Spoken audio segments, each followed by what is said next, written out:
Hey, in today's video, we're going to take a look at foldable portable solar panels that are designed specifically for portable power stations like these guys right here. And specifically, we're going to look at how a newcomer compares to some of the better, sort of more well-known names in the business, like the ones behind me, the Jackery and the Rock Pals. And we're going to find out why I think this newcomer may just be kind of the bullseye and the sweet spot for price versus quality. Let's take a look.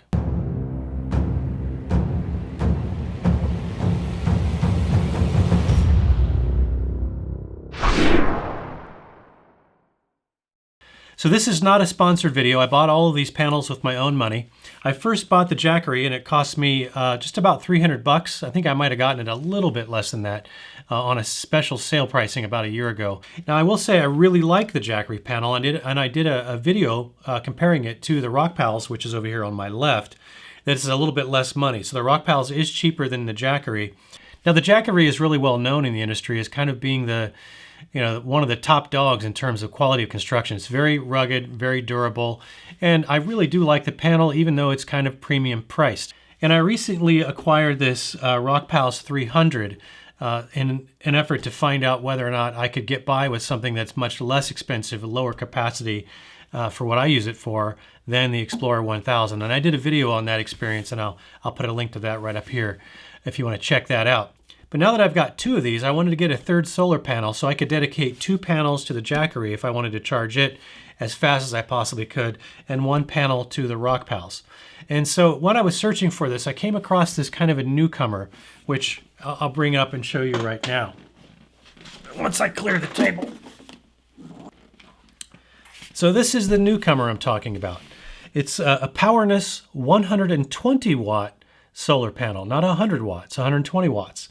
And what struck me about this thing, there was multiple things actually, but I also was intrigued by the fact that the construction was almost, not identical, but very similar to how the Jackery is built. So I'll get into the similarities of construction here in a little bit as we kind of do a head-to-head talk about the various pros and cons of both panels and what their features are.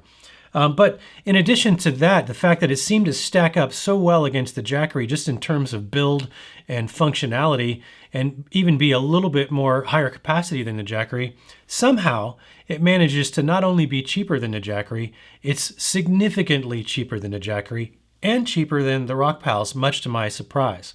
So this thing is currently $189 on Amazon, and that price could change depending on when you see this video. But as of right now, also there I saw that there's a coupon. You can check the coupon box, which is what I did. So this thing only cost me about $177, and that's $120 plus cheaper than the Jackery.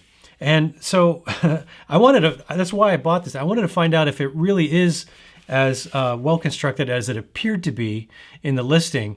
And then I also wanted to find out if it really does produce more power.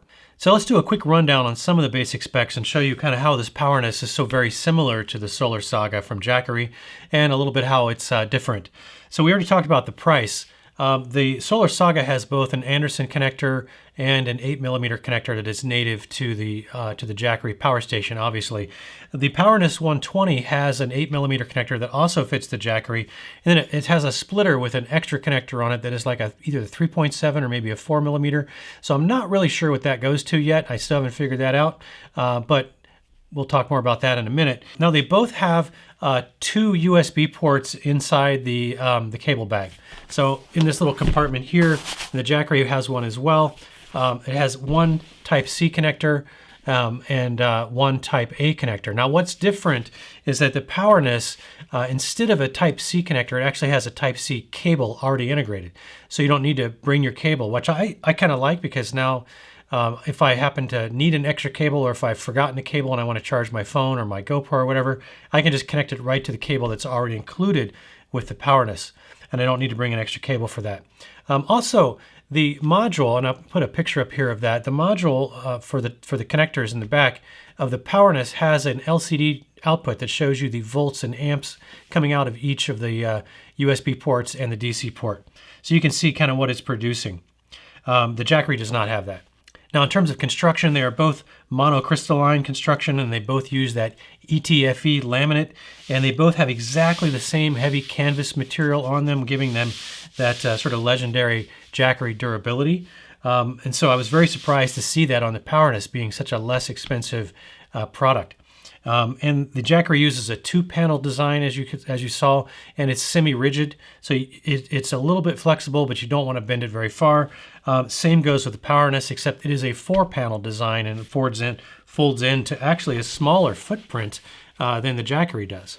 But even like the Jackery, it uses this sort of magnetic clasping mechanism on the top. This is something that people seem to like about the Jackery, and it's actually exactly the same on the PowerNess. Let me show you how my testing went. I had to wait for a really nice, bright, sunny day with no clouds so I could ensure that I was getting consistent sunlight on both panels. So as you can see, I set the Jackery up first, and I was kind of getting a fluctuating output from the Jackery of anywhere from about 76 or so up to maybe 80 or 81 watts, but it seemed to kind of be stuck around 78 as the average if I had to just eyeball it. So next I set up the PowerNess 120 watt. And I will say the Jackery Solar Saga is a little easier to deploy because it's just 2 panels and it's just 2 legs. And the PowerNess is 4 panels and 4 legs. So I did have to wrestle with it just a little bit, but it really wasn't a big deal. It only added a few seconds to the setup time. But one thing that I did notice here, when I started getting the power output, I was getting about half of what I was expecting, a little less than half actually.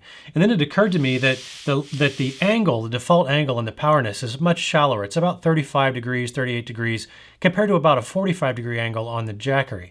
So then what I did was I propped it up, and this was an issue because I was filming this pretty early in the morning. The sun was very low in the sky. So then I propped the PowerNess up a little bit so it had a comparable angle to the Jackery. And now you can see the readings I was getting on the PowerNess are now way higher than they were, and now they're actually exceeding what I was getting on the Jackery. Now, one thing I'll point out is the numbers I was getting on the PowerNess weren't 20% higher. They were closer to 10 or 11% higher. And that's not a big deal to me. They both claim the same 23% efficiency on the solar cells. You get a lot of that kind of thing in the marketing on these solar panels. And it's really hard to know what to believe. But the fact that I was getting any kind of benefit on power outage over the Jackery was a good sign, because the Jackery is a very efficient panel and usually does very good in bright sunlight. So I would have been happy if it simply matched the Jackery, but it did actually exceed it by 10 or 11%. So when you take into consideration that this PowerNess 120 watt panel is so much less expensive than the Jackery, and even less expensive than the Rockpals, which I have found that the Rockpals doesn't even quite match up to the output of the Jackery, it's really a no-brainer.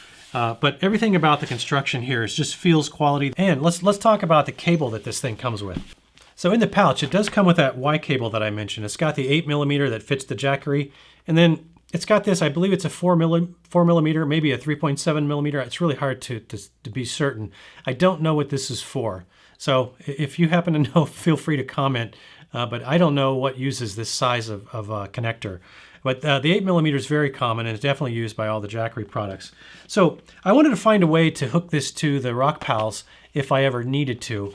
And I couldn't do it with just these 2 connectors. So I got these adapters that have an 8mm female connector to, I believe this is a 5.5 millimeter connector that fits the Rockpals. So what I can do for either the Jackery or this PowerNess, I can just connect it to the 8mm side, and then on the Rockpals power station, it just plugs right in. And I've already tested this. This works fine. So I only need 2 of these, and I have 8. I'm not sure what to do about that. Maybe you can find these in singles on Amazon. I'll put a link to this one, but I'm not sure what I'm going to do with the extra 8 connectors because I don't need this many connectors. So yeah, it is what it is. Anyway, I am very happy with this panel. And frankly, if I were doing it over again, I would skip the Jackery and I would probably just buy 2 of these and be done with it. Because this panel, outputting more for much less at equivalent quality to the sort of the leader in that area, it's kind of a no-brainer for me. So I wanted to share that with you as soon as I found this guy, because I'm extremely happy with this solar panel. So anyway, hope you found this helpful. If you did, please consider giving us a thumbs up. I would really appreciate that. Consider subscribing if you're not already a subscriber. We'd love to have you on board for that. And that's all I got for you. So hope to see you in the next one. Until then, have fun out there.